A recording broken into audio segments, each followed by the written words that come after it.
Bonjour à toutes et à tous, bienvenue dans l'Infiltré. Désolé pour le bonnet, ce n'est pas parce qu'il fait froid, mais c'est par pure coquetterie que j'ai une coupe tout à fait pourrie après le confinement. Donc je vous inflige le bonnet. Au programme de l'émission cette semaine, nous irons à l'université découvrir de la gravure sur verre avec Gravor. Un endroit tout à fait exceptionnel avec Léonard Bollée, qui a quand même un bon nom d'inventeur, qui est ferronnier d'art, qui a eu 12 vies déjà à 22 ans. Vous découvrirez évidemment ses créations. On ira également à Parennes à la menuiserie de la Charny. Et puis on terminera avec un très joli gîte en plein centre-ville du Mans. Ça s'appelle l'Atelier Planqué et on va se planquer parce qu'il pleut.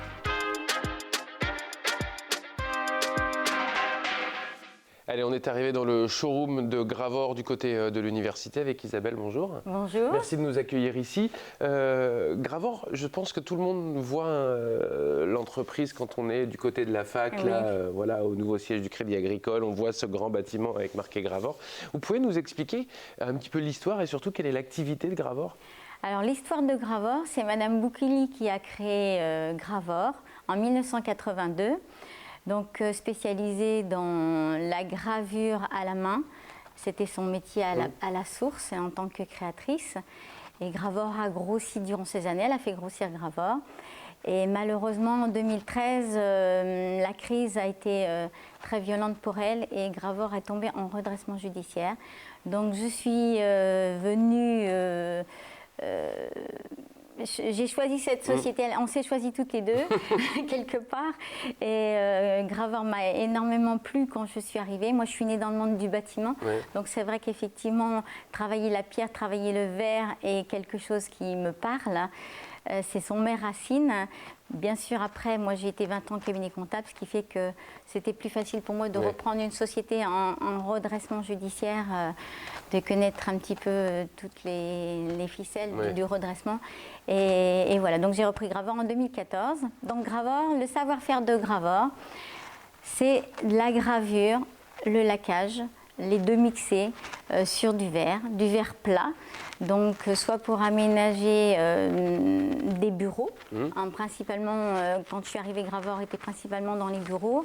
Aujourd'hui avec le développement on est aussi dans les boutiques, dans les halls d'exposition, chez l'habitat, chez le particulier, bien sûr, qui vient dans notre showroom ou qui nous appelle, dans les décorations de crédences de cuisine, dans les dessus de table, dans les cabines de douche, dans les portes à galandage, dans les aménagements, dans les hôtels pour de l'habillage mural, dans les bureaux aussi pour certains habillages murales avec des logos d'entreprise. Ouais. Et également des bouteilles de champagne qu'on personnalise avec des personnes de renom, des châteaux. Isabelle, vous avez présenté l'activité. On a l'impression d'une usine et tout. Nous, on fait des sujets sur les artisans d'art. Si on est venu, évidemment, c'est qu'on sait que je sais que vous êtes artisan d'art. Mais pourquoi vous bénéficiez de ce label ? Alors, on bénéficie de cette appellation parce qu'on est effectivement un côté industriel. Quand on est dans le monde du bureau, on a besoin de faire de la quantité.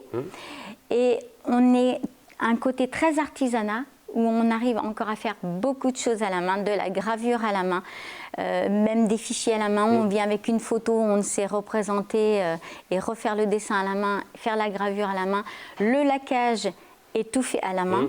Donc avec les couleurs, on fait des recherches de teintes, on est sur de l'innovation puisqu'on a créé le Ice Color qui a un effet un peu givré il y a 3 ans. Et avec le confinement, nous avons créé une nouvelle gamme de couleurs qui est en train de sortir qui va sortir le mois prochain avec des épices et de la terre naturelle. Donc non, on est vraiment dans aussi le métier d'art. Cette innovation dont vous parlez, vous allez la présenter. D'ailleurs, il y a des portes ouvertes il y a une porte ouverte qui s'organise donc du 24 mai au 19 juin. Et c'est vraiment pour présenter cette nouvelle innovation qui est née en fait de l'activité un peu en berne pendant ce confinement. Complètement, puisque toute l'activité s'est trouvée arrêtée.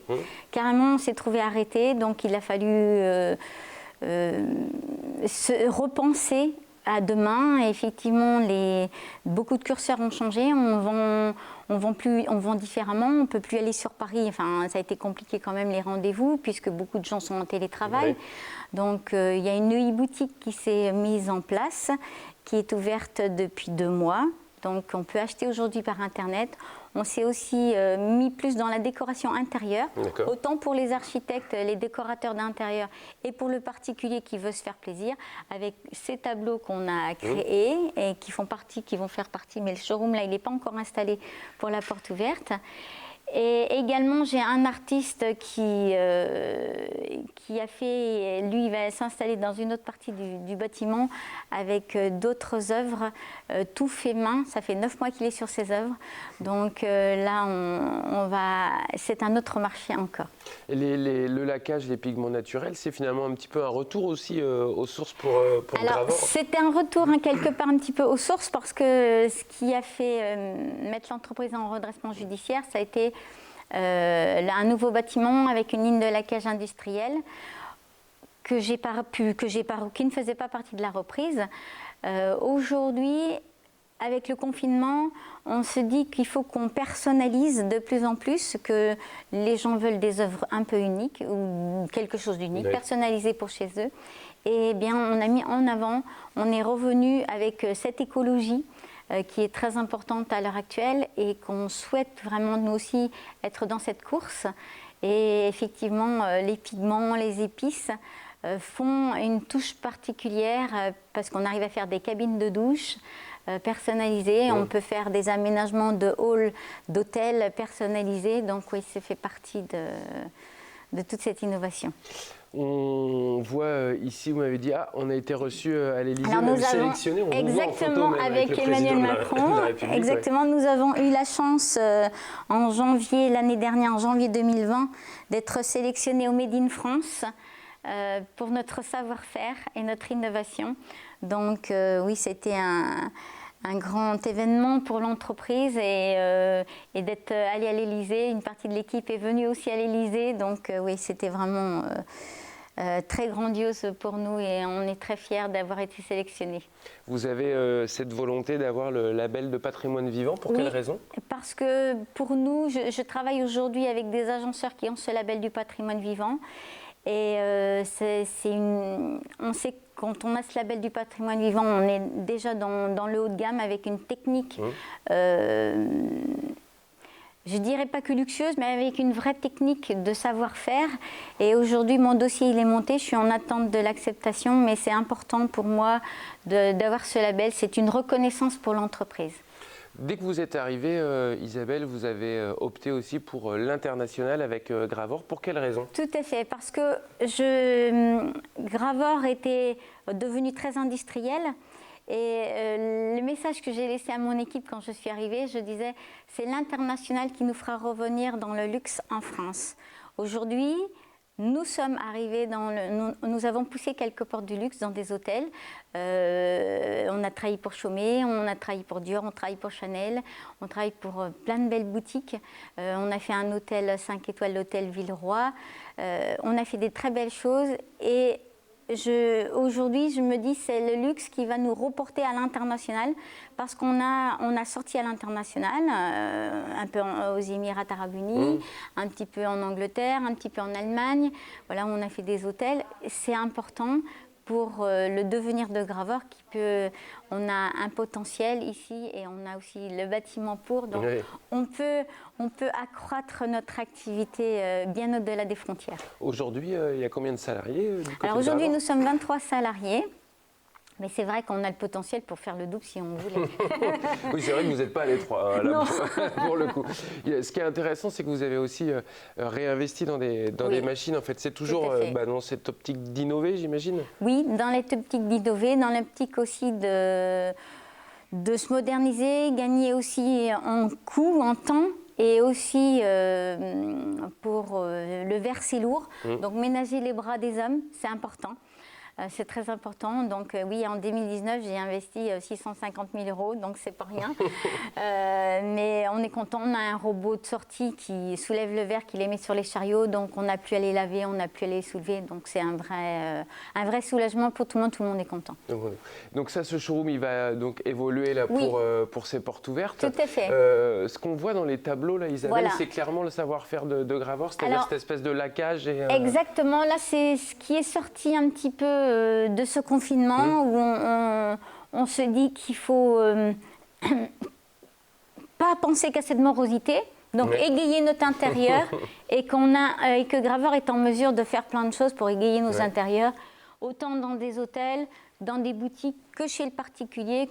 Et vraiment, chez le particulier, aujourd'hui, c'est vraiment important pour nous. Et donc tout ça, vous allez les présenter aux portes ouvertes. Donc je rappelle, 24 mai, 19 juin. Cette boutique, elle vous a en ligne, je parle, elle vous a permis aussi de continuer à communiquer peut-être autour des produits de Graveur ? Tout à fait.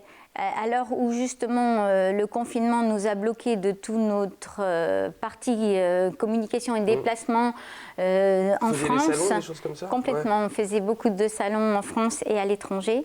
Donc ça nous a quand même un petit peu coupé de tout ça. Tout le monde est en télétravail, donc c'est difficile de rencontrer les gens. On se fait de la visioconférence, mais c'est pas pareil. On ne peut pas faire voir nos produits de la même façon.